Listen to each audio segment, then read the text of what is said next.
Welcome to the Big Announcement Coming Soon podcast. I'm joined today with David and Nick.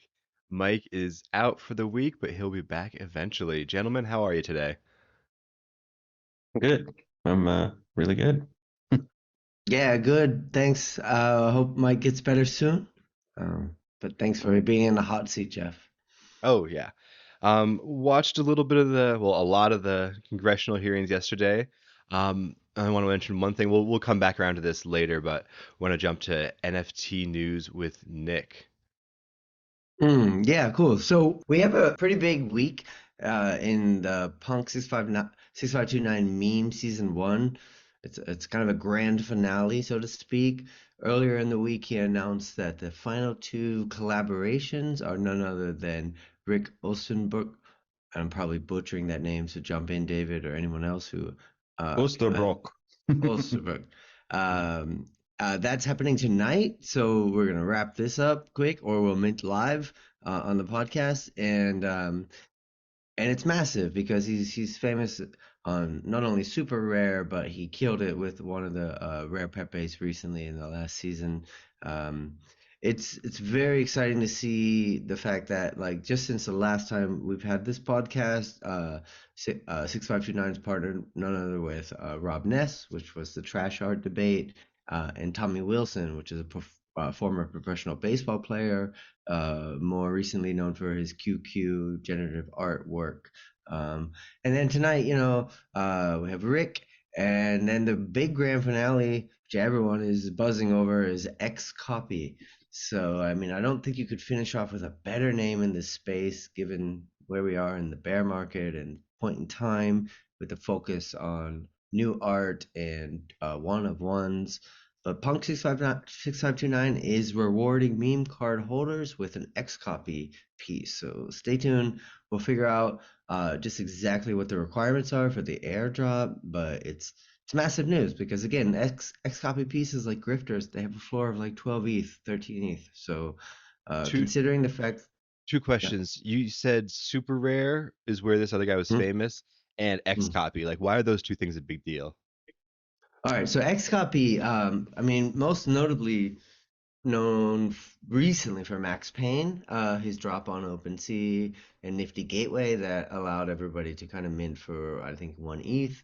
Um, Obviously, ACK kind of memed it later on and did the color study from it. But what Xcopy did recently with Max Payne was open himself up to a larger audience, kind of like what Bored Apes did with Mutant Apes. Like Mutant Apes kind of like they were all locked up, and you can say that that's the same thing as Grifters right now. Grifters is Xcopy's is a pretty popular PFP, probably running about 13 to 16 ETH floor. Uh, and anyways, he's just a massive artist that was endorsed by Cosmos, and like Snoop, obviously, and just Tezos. Starting off on Tezos, I'd say like one of the massive figureheads of the space.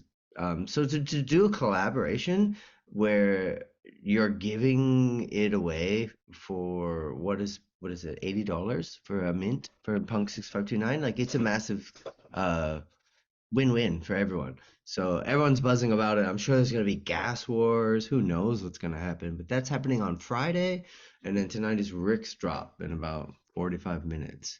On top of that, the other news we have today is Oh, like wait, wait, super rare, super rare. What's super rare? super rare. Yeah, so super rare is another platform, right? Like you have a bunch of different ones, like scarcity, super rare, nifty gateway, foundation, super rare. It takes time. You have to apply as an artist to get in. But it's another platform for one-of-one artists. For I mean, you're not gonna post your generative 10,000, you know, pick collection on there, but you're probably gonna begin your own portfolio of art. And I'd say yeah, it's definitely These are like for more of a curated, only specific people, specific artists can be on them. So it's a more curated platform than like an yeah, OpenSea.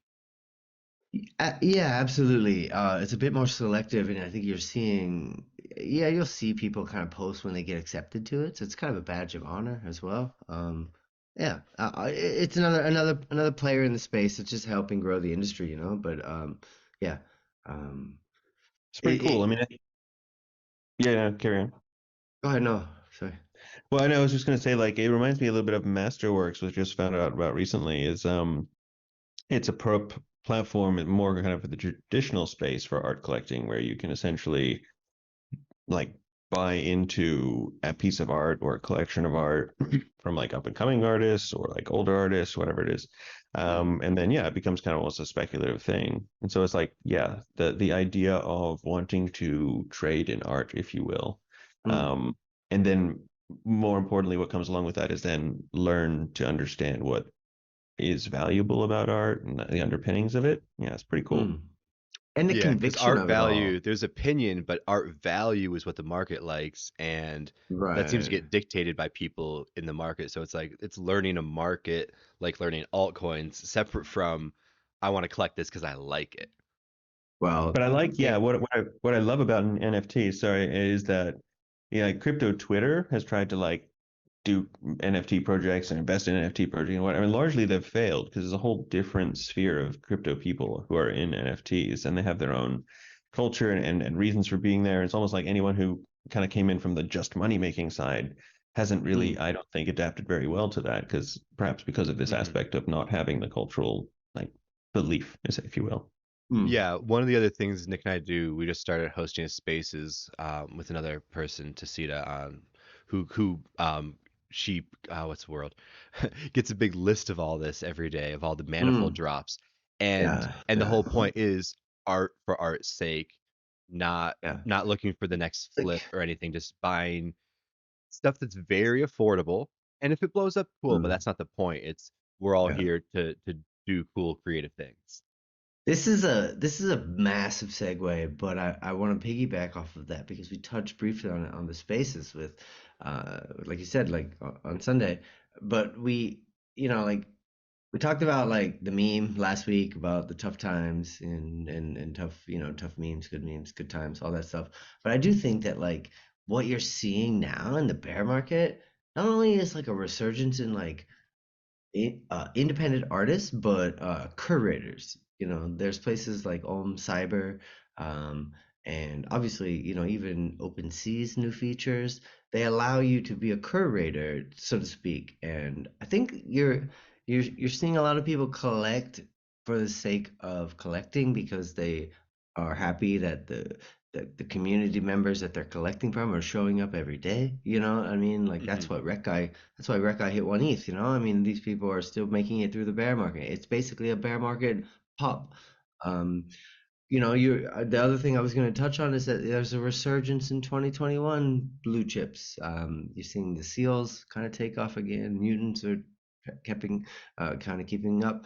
Uh, punks are up 50%. A lot of things are catching on again, and I'm not going to curse anything or say there's a bull market coming soon, but we often see that when things are boring in crypto world, in bear market time, NFTs kind of have a little bit more liquidity. They play around for a bit, and I don't know if that's just wash trading or what or tax time, but I'm hoping that that's what's happening because you're seeing a lot more liquidity because of Yeah. 6529 Well, you said X play around a copy. bit. Like you don't want to be trading this chop in a sideways market.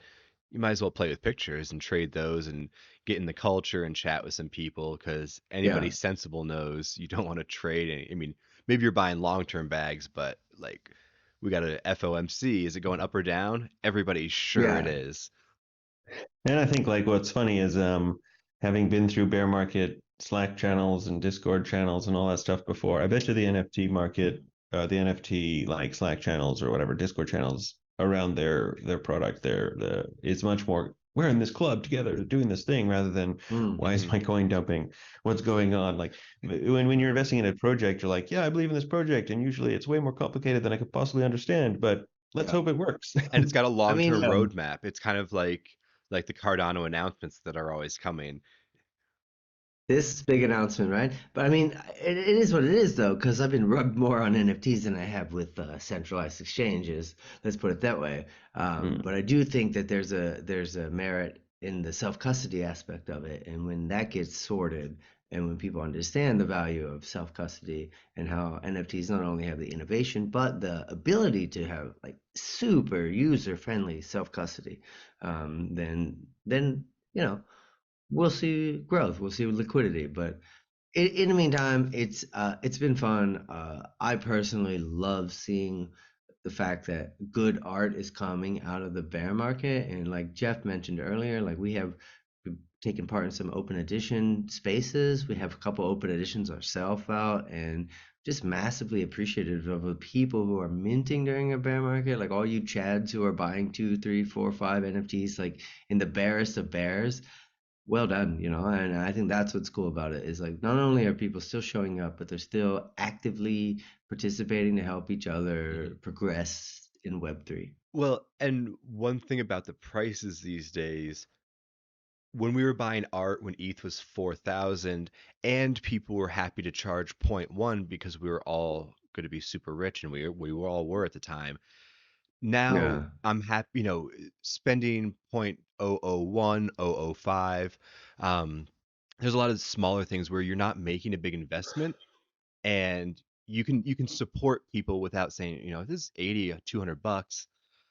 If it's 10, $15, it's a lot easier to throw around even in a bear market. Yeah, I mean, it's kind of like back in the day when we collected magic cards and stuff. You had to buy the deck, but then you traded with your friends and stuff. There was an investment, but it wasn't so onerous that you could play the game and it wasn't so stressful and things like that. Yeah, it's pretty And cool. I mean, the famous saying, right? Like in crypto is the dumping will continue until morale improves. So hopefully this is chipping in on that front. and Yeah. David, you nailed it when you said, like you nailed it because that's what's happening. It's like people are like they're playing the game, right? They're not buying. Maybe some are, like some are buying for long-term investments, and there's some great opportunities. Don't get me wrong, but most people are buying right now because the people that they're buying from are still playing the game. They're showing up to the game, and they themselves have the capacity to play the game, whether that's a flip or a long-term hold or just fucking vibing in a Discord. When you say the game, you just mean just being in NFTs, whether you're creating, buying, flipping, collecting. Yeah, In it for the we could call it in it for the art. yeah, I mean, you can call it whatever. I don't. I'd say beyond bag holding, right? Like you're not just like sitting by passively. You didn't ghost everyone on Twitter. You're not licking your wounds. You're actively showing up, and you're trying to Hmm. continue. You know what I mean, and learn, and that's the only way to do it. And we joked about this before, like Manifold and other these platforms, these open source creator studios are allowing people to do that now for very little cost because ETH is so cheap and gas now because everything is better. So yeah. Cool. David, what are you learning this week? Snap. Yeah, so my learning this week is also to do with NFTs, but kind of on the industrial side. So I work at Sekai, which we do industrial metaverse stuff, essentially looking at how to build models that use data to make improvements in efficiency and things like that. You can watch previous episodes to understand that if you're keen. But more importantly, is today or tomorrow I meet with the I don't know, the guy I emailed at Swiss patent office. So we have an hour-long meeting to discuss NFT patents. Mm. Um, and so what I've learned so far is that essentially, like there are two types of patent. Essentially, you've got copyright and then you got patent. Most NFTs, in fact, all so far, I think, fall into a copyright category where it's basically, yeah, it's an image, right, or a video or whatever that's under copyright. A patent can exist. A patent, for example, can't be a computer program. That is, I think, still copyright. But a patent can exist when you build a new process, if that include in data. And so what we're doing at Sakai is when someone builds connects a train to a ship, two different types of data, and then publishes that program as an NFT IP, that to me classifies as a new technology invention being codified as a thing. So that should be Mm. able to be patented. And if that's possible, that's really, really positive because essentially the purpose of this whole thing is to allow little guys essentially to start their own business, if you will, creating models and having other people subscribe to them. So you're like, well, why would I want to go and patent something like it's on the Sekai metaverse and people would have to be in the Sky metaverse to copy it, and then I would could like complain about it, whatever. The real question is more kind of like if someone sees what you've done and then just goes and builds it somewhere else on their own company data, for example, Mm, because a lot of companies will start looking into our data as well. And so you want to be able to protect your IP before you publish that, such that even if someone wants to build it somewhere else, you still control that IP. They can still, pay you for that IP, mm, and things like that. You have legal protection. And so hopefully, like, I don't know. I mean, first of all, it needs to be seen if it's possible. And second of all, what would be really awesome is with when you mint the NFT, you can like include, Swiss Patent Office, European, which is a little harder and costs more, and international, which is again. But in the minting process, then you put in certain pieces of data and it just files it. That would be the magic part. Hmm. So mm. we'll see. But yeah, it's kind of an interesting, like kind of like you were saying, where people are participating in NFTs for a lot of reasons, and one of the reasons is to be able to self-custody your IP and trade it around, or have Mm, people subscribe to it in an easy way. And this is kind of doing that for the industrial side of things, Yeah, it's hopefully. really yeah, that NFT, the token side points to something. of And in a lot of course. Mm, cases, it's the PFP and the token it gates you into community. Or really the NFT is a digital pointer to essentially if we think of that data as if you wrote it on a blueprint and submitted it hmm exactly. to the office, it would be accepted as a patent. So instead of the Mm, blueprint, we're Precisely. just minting it, which is another way, right? You couldn't do that with a file before because kind of like Bitcoin solved the double spend, or not the yeah, the double spend, right? How do you move right, digital information off Mhm. your computer when you send it? right. Mm, Um, so it yeah. feels like it's the same fundamental idea, and Hmm. NFTs continue to grow in ways that really it's a way to have digital ownership Mm, to point at anything you want, and we can keep yeah. expanding what that anything is. That Exactly. that's that's interesting on two fronts because the first one, you mentioned like well, what you mentioned with like Bitcoin and others, it needed a marketplace. It needed a place to kind of trade. And then second, like when we talk about NFTs and the new wave of CCO and royalties and the big debate on royalties and then when you talk about what like IP is and then what IP is in the metaverse now, I'm curious to see if we don't see a new entire like legislation or not legislation, but a new entire like I don't know what do you call it, Well, I Michelin think star or a different version of that Mm, because like maybe really now it's like the same you're application, right? It's just a yeah different way of holding it and trading it. So instead of clearing it where right your IP goes to a third party or somebody clears who sells your licenses, we can do that yeah all on chain. So it's a quicker way yeah of doing mm.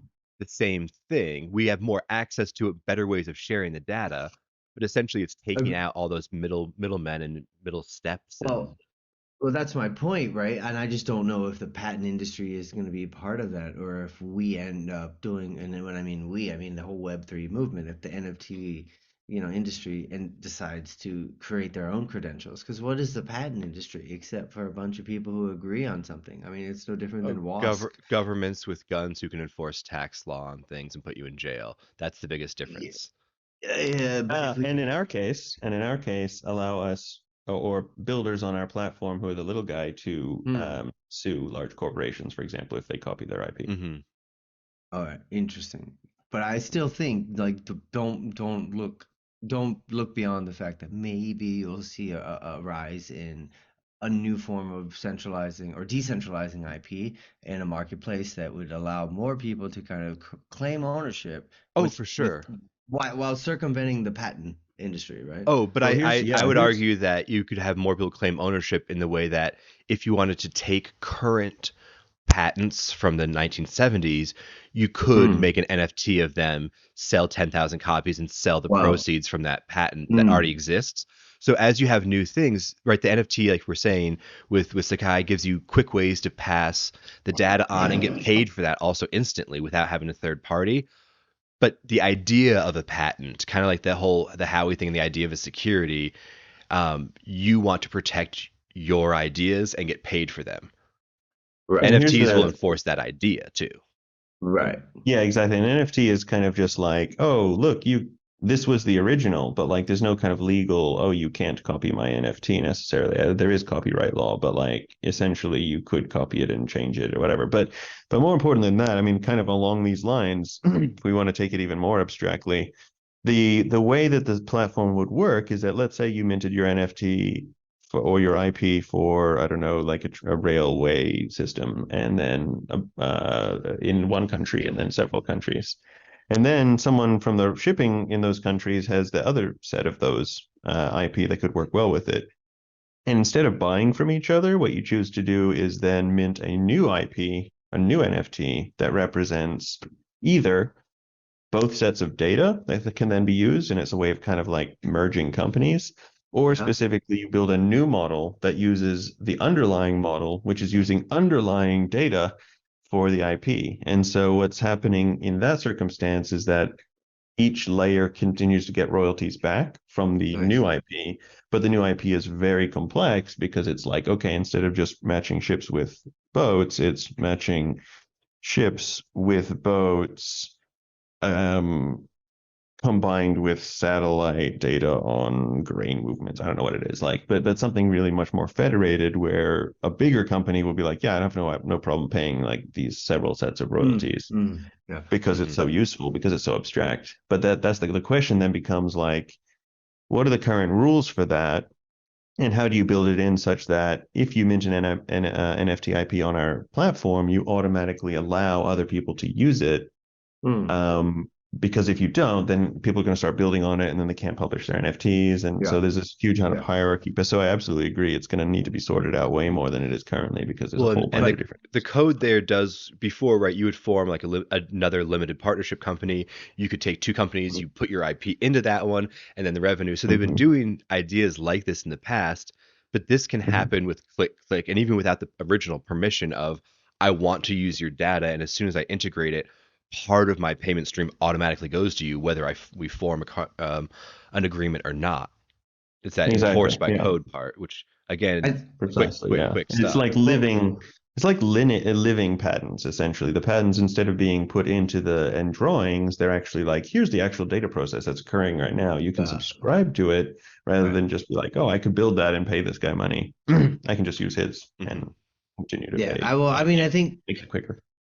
I think we're also still early on in defining what an NFT is. I mean, Mhm. you're talking about things that lead to interlopability. You're talking about things that lead to, changing of the metadata. You may not have to buy Mhm. multiple NFTs if you if Mhm. things if things hit at the right time, then you're dealing with an NFT that just upgrades over time because you're dealing with a smart contract.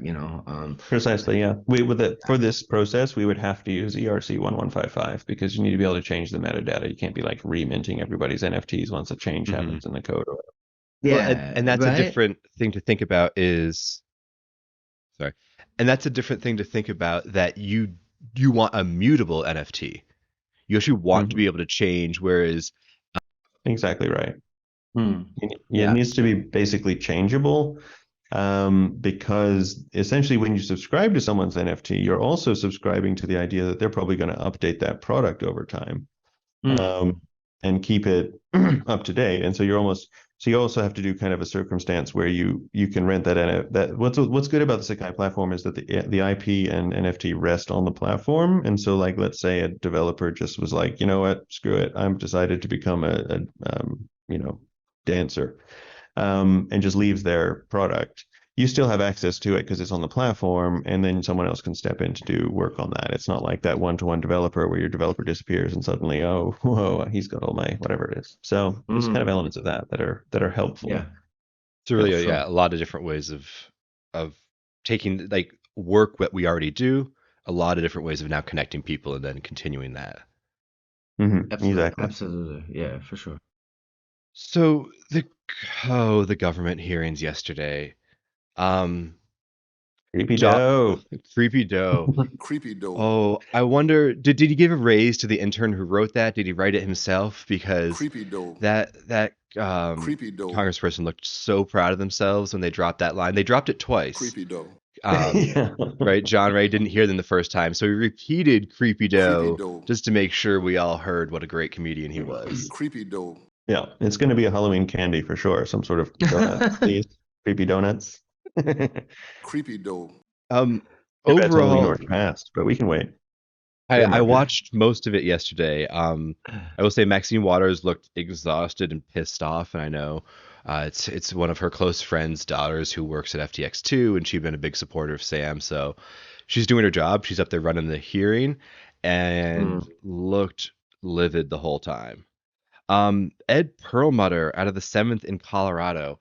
His strategy for re-election is he's your moronic brother from down the street. When he came out with Doggy Coin, Dogecoin, or I don't even know how you say it. But I have 10 Dogecoin, which a year ago, is it Dogecoin or Dogecoin? Dogecoin. All right, I have 10 Dogecoins. I understand with senators messed up in 2017, but at this point, when you call it Doggy Coin, like again, it's like creepy dough. Like you're joking, right? You have interns, you have a staff, you know how to say this, or you're a real moron who's not informed. So No, either, you run it through. Yeah, you run it through your dad filter. Is what your dad joke filter. You know what I mean? Yeah, You have so people either tell you this. Yeah. he's unqualified or he's not funny, and I can't figure out which one because he looked unqualified. Both. Then they point out he's a bankruptcy yeah. attorney, and his questions. We'd actually covered his questions from a couple weeks ago on do you get paid out in Bitcoin, paid out in dollars, but he was unable to ask them without putting in undercutting jokes, and just he came off like an idiot. But isn't that like what everybody does when they don't know what the fuck they're talking about? Like Sam's whole like facade is like I'm the smartest guy in the room, and Now it's I'm the most confused guy in the room. Yeah, now all of a sudden he watched Rounders and he's like Edward Norton, he's just, and it's silly because the people in power who are trying to look in power and remain in power are saying some shit that, like you said, is almost like comical because they're like poking at it because they don't know. Like it's like when you try to teach your mom the internet or the email and they're like, oh, I'm not using that, and then they make this kind of condescending joke. That's what the government's doing right now, and they don't understand it. Well, so they're poking at it. It was a few. So I've been watching these for years. Right, every time Peter Van Valkenburg goes on C-SPAN, I get excited. Perlmutter was Perlmutter was kind of an exception for being a complete moron. People who were against crypto sounded informed. People who were pro crypto sounded informed, and a lot of people who were against it sounded like it's here, it's staying, and we need to better regulate it. But it wasn't as dismissive as a few people were. AOC, somebody who I think usually sounds against it, she sounded informed. Like I'm happy if you take either side, but at least sounds smart. And more people in Congress sounded smart yesterday than I've ever heard in any crypto questioning in the last 4 years that I've been watching these. Aside from Ed Perlmutter, who's a moron. Yeah, that's because they all had money on FTX, bro. like fuck around and find out. That's what it's all about. Maybe Like Sam everybody paying them all off said, hey, where are we getting this money from? Let's do a little research. Everybody's an expert now when you lose money, bro. Like they're reading the fine print. Yeah. I liked, I mean, the good point on AOC, which, whatever you think about it one way or the other, like that's exactly how they should be questioning. That's what they know about the timeline. Here's what happened, then here's what happened, here's what happened. This is probably where he lied, and then this is what happened. Don't like kind of pontificate on like whether, like doggy coins or whatever. It's kind of like, even just for your constituents, like who are you winning over here? Like you like exactly right. Like it's when you look like you don't know how the internet works, and it's very clear that the internet is already a thing. It's not, I don't know, endearing. I guess that would be my Yeah, he doesn't look like a silly old from the young people, if you will. Yeah, he looks cynical, not silly. Well, who you're winning over that group who's like, yeah, Dogecoin, but like that doesn't. You could win them over the other way by, I don't know, they're not tuning in to any of this, but I thought the last guy was really interesting, what he said, or one of the last guys, not the last guy who was all annoyed, but the cynic guy who was like, I'm not on either side of this. And I thought that it's been 14 years and my patience is growing thin. And to be honest, that's pretty true. I mean, like, what outside of Bitcoin and Ethereum, I think you have a relatively good argument that a lot of damage has been done without a lot of gain. So No, don't get me wrong, not the DeFi and things like that, but like new L1s or like new, this does this for this. For every one great project, there's like 10 to 15 just like that are just taking money out of the system. And I think that's a big difference is software failures from the internet era. If you started something with 4 of your friends and you all had part-time jobs at the same time and it didn't go anywhere, well, the 4 of you lost some time. Here, if you got hundreds of millions of people to invest, and it seems like every little project that's a failure is a failure for the space, wherein, I mean, we're all from the world of education where it's like you got to fail to learn, and this is really tough growth to go through where it affects a lot more people than just the companies themselves. In the heart, yeah. You go. It's an expensive lesson, right? It's an expensive learning lesson for everybody. I think it states a better case for Bitcoin. I don't even know if it even states the case for Ethereum. I mean, Max Kaiser could argue, and he could probably out debate us as to why Ethereum's a shitcoin like all the other at once, right? But what you're seeing, I think, right now in the media and even with the discourse on Twitter is the reason why crypto or Bitcoin was started, right? We're talking about financial crisis rhetoric from 2008, and SBF's done all of that times, what 40x leverage. That's the key right there, leverage, right? Back in my day, like you bought a Bitcoin, you held it, go up or go down. There was no like, oh, I get percentage of gains for holding my coins. Like, where did all those percentages came from? They were just future promises that didn't come to fruition. And the big problem with that is that real projects that could only offer reasonable interest, like, 8%, 12%. Oh, that's amazing interest if you're, in the real world. But then you're competing with projects that are offering 100% interest unsustainably. The effect of that is those projects, while they do flame out in the interim, they also destroy all the good projects. So there is something to be said for cleaning up things because real projects can then come through and actually make that guy who is cynical feel good again about life. So on that note, though, I was going to say we're wrapping up our time, but for real projects, Bitcoin's about to touch 18K. At least it was before we started recording. Where are we? December 22nd. It's getting pretty close to needing to dip back down for the last low before mooning. I think we actually go over 18K and get all excited about it, and then we dip right back down to 17 again, and we're just 17 again next time. I think also we're going to see a little Christmas rally. Everyone's excited as the quarter comes to a close, and maybe a bit of a mid-range blow off top. We get to 20 or 19, and then 2023 is going to be boring and bearish. Honestly, No way. We go to all-time highs in 2023. We'll see. Exciting. We will see.